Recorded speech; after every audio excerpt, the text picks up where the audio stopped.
بسم اللہ الرحمن الرحیم۔ السلام علیکم۔ Mirza limited is the business جس کا پرابلم یہ ہے کہ انہوں نے کاسٹ اور فائنینشیل اکاؤنٹس دونوں مینٹین کیے ہوئے ہیں، لیکن یہ دونوں اکاؤنٹس جو ہیں وہ انٹیگریٹڈ نہیں ہیں۔ اس کا مطلب ہے کہ اسٹینڈ الون بیسس پہ بنائے جاتے ہیں۔ انوینٹریز کو یہ ویلیو ویٹڈ ایوریج پہ کر رہے ہیں، اور انہوں نے جس وقت اپنے اسٹاکس کی پوزیشن دیکھی ہے اور اس کا فزیکل کاؤنٹ انہوں نے کیا اس اسٹاک کا، تو ان کو معلوم پڑا کہ کچھ ڈفرینسز ہیں۔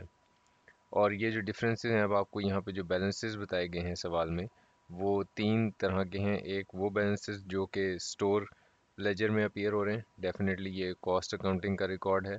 فائنینشیل ریکارڈس یعنی کہ جو آپ کے فائنینشیل اسٹیٹمنٹس ہیں، اس میں جو ویلیوز ہیں، اور جو فزیکلی انٹرنل آڈٹ نے کاؤنٹ کیا۔ جو کاسٹ پر یونٹ ہے اس کا انفارمیشن ایوریج، کیونکہ ویٹڈ ایوریج پہ آپ ویلیو کر رہے ہیں انوینٹریز کو، اور کرنٹ جو پرائس ہے وہ بھی بتائی ہوئی ہے۔ ناؤ جو ریزنز ہیں یہاں پہ انہوں نے ایکسپلین کی ہوئی ہیں۔ ریزن کس چیز کی بتائی ہوئی ہے کہ ان تینوں بیلنسز میں یہ تینوں آئیڈیلی تو ایک جیسے ہی ہونے چاہیے، لیکن بعض آئٹمس کے کیس میں ان میں ڈفرینس ہے۔ ٹھیک ہے، سو یہ آپ کو ڈفرینس نظر آ رہا ہے، اسی طرح یہاں پہ ڈفرینس نظر آ رہا ہے۔ سو یہ سارے ڈفرینسز انہوں نے پھر آگے ایک ایک کر کے ہر آئٹم کے ایکسپلین کیے ہوئے ہیں۔ اور ہم سے ریکوائر کیا کر رہا ہے سوال؟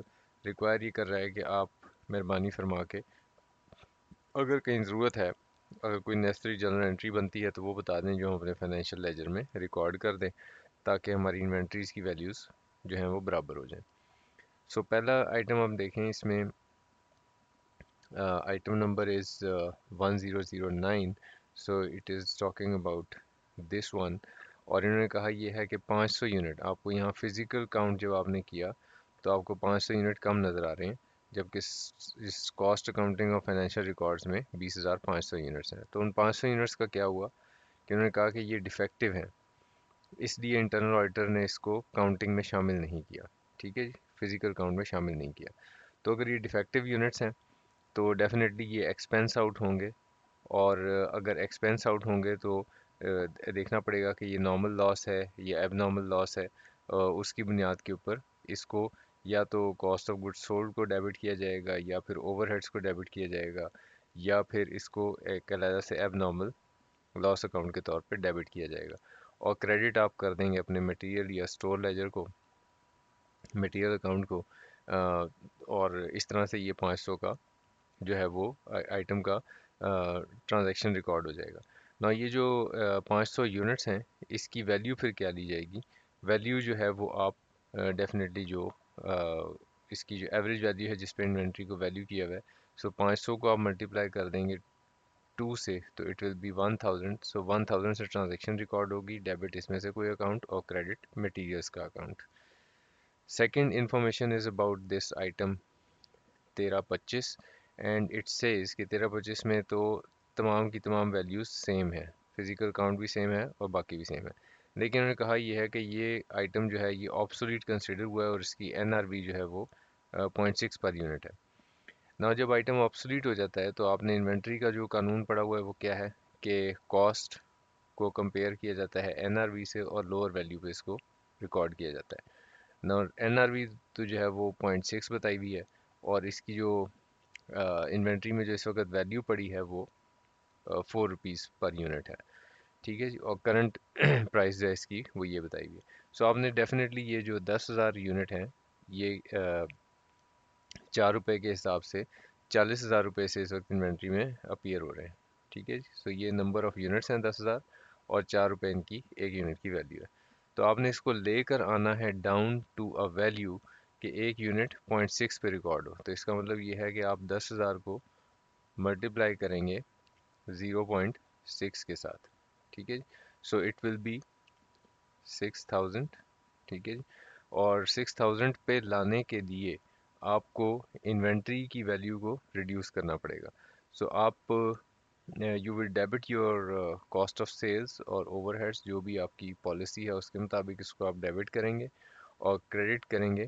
ایکچولی تو آبجیکٹیو یہ ہے کہ آپ نے ایکسپینس بنانا ہے۔ ٹھیک ہے، so you can debit it by saying it is a provision for obsolete stock. So you will credit the provision for